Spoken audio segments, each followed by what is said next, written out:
Just a reminder to everyone out there, there are 3 ways you can talk to the manager: Twitter, Facebook, or you can email Joe Girardi Show at yesnetwork.com. Now, Joe, I know this is one of your favorite parts of the show where the fans get to reach out to you, ask you a few questions, so we won't waste any time. We'll get going here.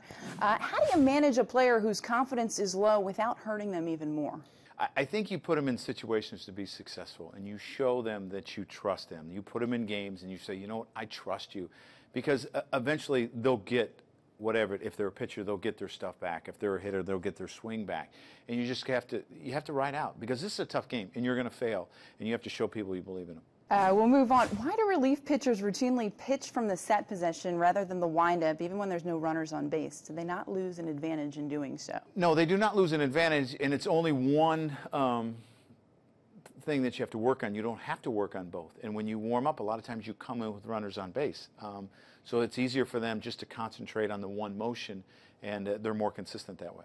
We'll hear from Lupo via Facebook. For young boys who dream of someday playing in the major leagues, do you recommend they only play baseball as a kid, or do you think it's a good idea for them to play basketball, football, soccer, whatever they choose? I think it's good that they play all sports, because I think kids will get burnt out. I think their body needs a rest from that certain sport. I think you develop physically from playing different sports. You develop different skills that will help you in baseball. I would recommend that you play all sports. How difficult is that to do? I know you have young kids in this day and age when there's specialized leagues, it seems like year-round for these kids starting at age 10, 11, 12 to do all the sports. Well, I don't think it's that hard. I think as a parent you have to say, you know, when baseball season's over, enough is enough. When football season's over, enough is enough. If it's hockey or it's basketball, and you give them a break, because we don't throw a baseball year-round. Basketball players don't play year-round. So to ask a young kid whose body's not developed to do that, I think it's tough. When did you choose your sport and say, this is it, baseball is what it is? Not until I was in college. I played football and baseball in high school. I even played a little bit of basketball. I wasn't very good at that, so I didn't play too long. But I played all sports as long as I could. Point guard? Yes.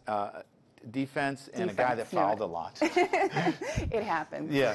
All right, Frank from Staten Island via email writes, I've heard you call Jeter Jeet, Cano Robbie. Are there any other nicknames for the guys who are not just extensions of their names?